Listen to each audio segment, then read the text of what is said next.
4 de março de 2025, terça-feira da 8ª semana do tempo comum. Em nome do Pai, e do Filho, e do Espírito Santo. Amém. Meus queridos filhos e filhas, muito bom dia. Vos saúdo com a paz de Jesus. Terçou, feriado nacional, carnaval. Louvado seja Deus por nos encontrarmos virtualmente. Não sei se você está a trabalho, se você está no descanso, se está curtindo o feriado com a família, com os amigos. Enfim, sinta-se bem acolhido. Obrigado pela companhia virtual. Não esqueça de curtir esse material e de compartilhar também. Hoje, meus queridos, nós vamos encerrar essa primeira parte do ciclo do tempo comum, porque amanhã iniciaremos um novo tempo litúrgico, a Quaresma. Então vamos refletir nesta manhã a leitura do livro do Eclesiástico, o capítulo 35, versículos do 1 ao 15. Aquele que guarda a lei faz muitas oferendas. Aquele que cumpre os preceitos oferece um sacrifício salutar. Aquele que mostra agradecimento oferece flor de farinha. E o que pratica a beneficência, oferece um sacrifício de louvor. O que agrada ao Senhor é afastar-se do mal, e o que o aplaca é deixar a injustiça. Não te apresentes na presença de Deus de mãos vazias, porque tudo isso se faz em virtude do preceito. O sacrifício do justo enriquece o altar. O seu perfume sobe ao Altíssimo. A oblação do justo é aceitável e sua memória não cairá no esquecimento. Honra o Senhor com o coração generoso e não regateis as primícias que apresentares. Faze todas as tuas oferendas com semblante sereno e com alegria consagra o teu dízimo. Dá a Deus segundo a doação que Ele te fez e com generosidade conforme as tuas posses, porque Ele é um Deus retribuidor e te recompensará 7 vezes mais. Não tentes corrompê-lo com presentes. Ele não os aceita. Nem confies em sacrifício injusto, porque o Senhor é um juiz que não faz discriminação de pessoas. Palavra do Senhor. Graças a Deus. Meus queridos, que texto belíssimo hoje, com o qual nós encerramos esse primeiro ciclo, aliás, primeira parte do ciclo do tempo comum. E o texto de hoje está falando da generosidade, né? Está falando da oferta que nós prestamos a Deus, que tudo o que nós fazemos a Deus, meus queridos, que o façamos de maneira generosa, de maneira oblativa, livre, gratuita. Esse é o desejo de Deus, né? O texto de ontem, não sei se vocês se lembram, mas o texto de ontem falava da questão do louvor, do levar a vida com leveza, do louvar a Deus, né? Do ter palavras de bênçãos, de glória, de exaltação a Deus, e isso nos edifica.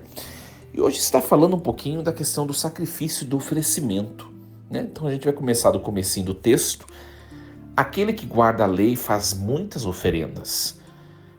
Aquele que cumpre os preceitos oferece um sacrifício salutar, né? Quem mostra agradecimento oferece flor de farinha.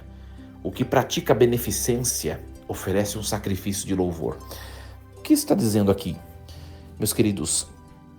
Uma coisa que é uma informação preliminar, né? Para a gente poder entender. Deus não precisa de nada que nós venhamos a levar até Ele. Isso é importante nós termos consciência. Sabe por quê? Porque tem gente que serve a igreja, tem gente que vai na igreja, tem gente que entrega o dízimo, tem gente que faz ofertas, tem gente que faz doações para os pobres, enfim. Parece que a pessoa, tem muita gente assim, está fazendo um favor a Deus e à igreja. E eu vou ser ousado em dizer a você que me escuta, se nós não fizermos isso, a igreja vai continuar no mundo, fazendo a sua missão da mesma maneira, porque Deus vai providenciar outro que faça. A gente precisa parar um pouquinho de achar que todas as coisas têm como centro a nossa generosidade. Meus queridos, se nós não ajudarmos a igreja, se nós não levarmos dinheiro, se nós não entregarmos o dízimo, se nós não ajudarmos os pobres, outros farão, né? Ou seja, desculpe a franqueza e a objetividade, Deus não precisa de nada de nós. Ele continua sendo, mesmo assim, Deus Todo-Poderoso e Soberano. Da mesma forma, a igreja. A gente tem que ter essa consciência, né? Porque tem muita gente que pensa assim, parece que tem gente que se acha o salvador, né? A igreja só existe no mundo por causa que a pessoa, ela é generosa ou ela faz alguma coisa, e de tal modo que se não tiver ela, não tem mais igreja. Isso é ilusão, né? Quantas pessoas ao longo desses 2025 anos de igreja católica, quantas pessoas deixaram a barca? Quantas pessoas abandonaram a igreja? E a igreja continua caminhando aí e vai caminhar até o fim dos tempos. Por quê? Porque é uma instituição divina. Mais uma vez, Deus não precisa daquilo que nós entregamos, daquilo que nós ofertamos de maneira solidária. Mas então, a pergunta que vem, né? Por que nós o fazemos? Né? Por que nós o fazemos? Nós fazemos tudo o que nós fazemos a Deus por meio da igreja, desde uma simples oferta que eu levo aos cofres da igreja ou em alguma celebração eucarística, até o meu dízimo, ou até alguma obra de caridade que eu sustente, que eu ajude. Tudo que eu faço para que eu me santifique. A gente tem que ter consciente isso, minha gente. Né? Se eu faço alguma coisa, eu não faço para acrescentar nada em Deus. Deus é pleno, não precisa de nada de mim. Tem que ter consciência disso. Tudo que eu faço por causa de mim mesmo. Mas, padre, a pergunta que pode vir também, quando eu entrego o meu dízimo, eu estou ajudando a igreja, né? O que tem a ver eu? O que eu ganho entregando o meu dízimo? Olha, minha gente, o texto de hoje é fantástico. Eu ganho porque eu, na solidariedade, na abundância e na gratuidade, eu acabo por me abrir mais à graça de Deus, né? Eu vou desafiar você a perceber um pouco mais. Perceba as pessoas que são prósperas. Aqui eu estou falando financeiramente mesmo. Olha alguma pessoa que seja próspera financeiramente, que é próxima a você, mas uma pessoa próspera de verdade. Eu tenho plena certeza que você vai perceber nessa pessoa generosidade, solidariedade, liberdade, gratuidade. Por quê? Quanto mais essa pessoa ela é gratuita ao transcendente, mais essa pessoa ela mesma permite, né, de maneira espiritual, se permite espiritualmente, vamos dizer assim, se abrir às graças que Deus tem reservado para ela. A gente tem que entender isso. Por que muitas vezes nós vivemos numa situação de escassez, numa situação de miséria, numa situação de dificuldade? Olha, isso pode ser 2 fatores. Ou é consequência ao pecado estrutural da corrupção. né? Nós vemos aí tanta gente pobre, tanta gente que passa fome, né? Ou é consequência, estrutural do pecado estrutural, né? Ou é consequência do meu fechamento à generosidade em relação a Deus. Ou eu sou uma pessoa egoísta e eu não me abro, né? Comece a ser mais generoso, mais abundante, né? Mais solidário, né? Comece a ser uma pessoa abundante nas coisas de Deus, em relação a Deus, que você vai ver como as coisas vão mudar.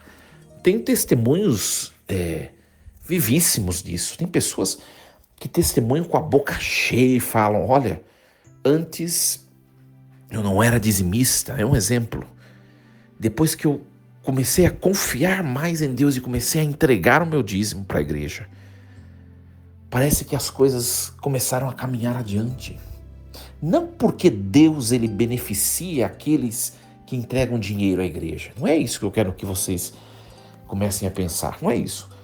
É que eu mesmo me permito abrir a abundância que vem dos céus. Meus queridos, pensemos bem em Deus e na sua benevolência em relação à criação. Deus ele é um Deus abundante em bênçãos. Nós não podemos dizer que não é. Ele é. Então por que tem muita gente que não consegue assumir aquilo para a sua vida? Porque pode ser que o problema esteja nas pessoas que não se abrem. Vou dar um exemplo bem lúdico, concreto, para você entender o que eu estou falando. O céu estava limpíssimo. Presta bem atenção nesse exemplo. O céu estava limpíssimo, né? E, de repente, começou a fechar o tempo.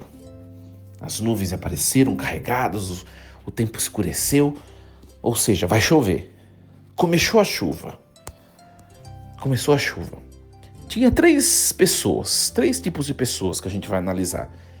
O primeiro é aquele que se esconde dentro de algum recinto, de alguma casa, de alguma cabana.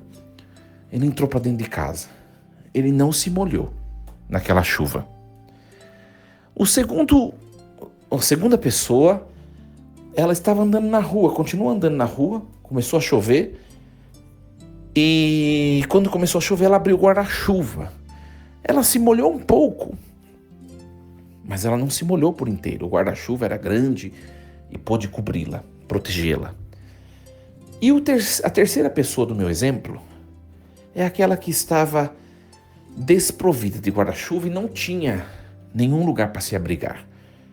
A pessoa teve que caminhar na chuva até ela chegar na casa dela. Quando ela chegou, a chuva parou, mas ela já estava toda molhada.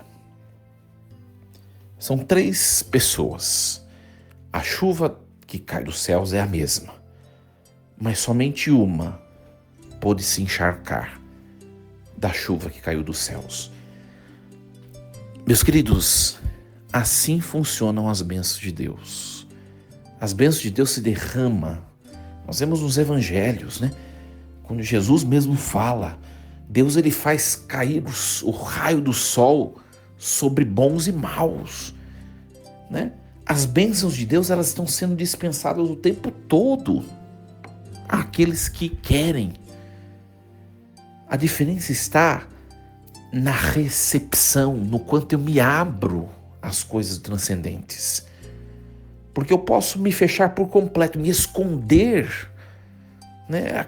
No exemplo, aquele homem que entra no abrigo, que entra numa casa. Eu posso, de maneira parcial, me esconder, me privar, mas ainda ser agraciado com bênçãos por parte de Deus. É o homem do guarda-chuva. Mas eu posso, de maneira completa, na minha existência, de maneira completa, receber as bênçãos de Deus, que é o homem que caminhou na chuva e ficou encharcado. Vocês conseguem entender? A chuva é a mesma, ou seja, a bênção de Deus é a mesma. O que muda é o modo com que eu recebo, né? Por isso que a gente vê, às vezes, pessoas que estão em crise, né? O pecado da inveja, por exemplo, vem exatamente da deparação, né? Do ato de se deparar de uma pessoa com guarda-chuva com aquela que está sem, né? Usando um exemplo lúdico. Por que às vezes nós começamos a comparar as pessoas? Ah, fulano de tal tem a vida tão melhor do que a minha por causa disso.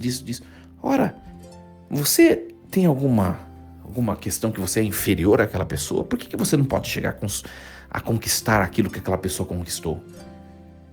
Por que você só fica no limiar da inveja, dos maus sentimentos? Por que você não arregaça as mangas e você não se permite receber da vida tudo aquilo que aquela pessoa conseguiu? Ou aquela pessoa tem alguma coisa que é diferente e que você não tem? Ah, aquela pessoa tem alguma coisa diferente. Sabe o que é? É uma pessoa mais generosa. E ela sendo generosa com o próximo, com Deus, com a igreja, aquela pessoa ela se torna mais aberta e disponível para receber mais bênçãos. Quanto mais nós cedemos, damos, entregamos, nos solidarizamos, mais nós recebemos. Isso é palavra de Deus. E isso pode ser demonstrado, pode ser experimentado, né? Na nossa vida concreta. Faça experiência, você que está me escutando. Faça experiência, né? O texto, ele fala um monte de coisa, não dá pra gente explorar tudo, porque o texto é comprido, né? Olha só. Honra ao Senhor com o coração generoso. Não regateias as primícias que apresentares. O que quer dizer isso? Ou seja, honra ao Senhor. Seja fiel no dízimo, as primícias, né? Não fique tirando das primícias, não fique... olha só, não regateis as primícias que apresentares. Ou seja, não fique, escondendo, não fique com um espírito de escassez. E a gente faz isso, né? Eu via na outra paróquia que eu estava, na São João, a gente faz a tabela de dízimo, né? Por exemplo, vou dar um exemplo para vocês. Tem 500 dizimistas, é um exemplo. Suponhamos que a paróquia tenha 500 dizimistas. 500 dizimistas.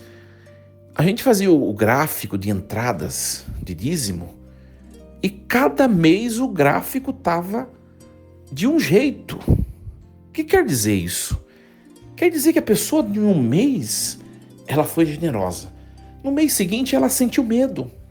Como disse o texto de Eclesiástico hoje, ela regateou, ou seja, né? Ela, numa linguagem bem coloquial, entre aspas, ela miguelou, ela tirou do que é de Deus, por algum motivo ou por outro. Por isso que o gráfico dos dizimistas ficava sempre uma oscilação. Porque como é para ser um gráfico de dizimistas em todas as paróquias? É para ser um gráfico igual, né? Porque o mesmo valor que eu dou no outro mês, eu tenho que dar nesse. A não ser que eu tiver aumento. Aí eu tenho que aumentar o dízimo. Depois vocês entenderem um pouquinho, se tem essa oscilação é porque teve gente que não confiou em Deus.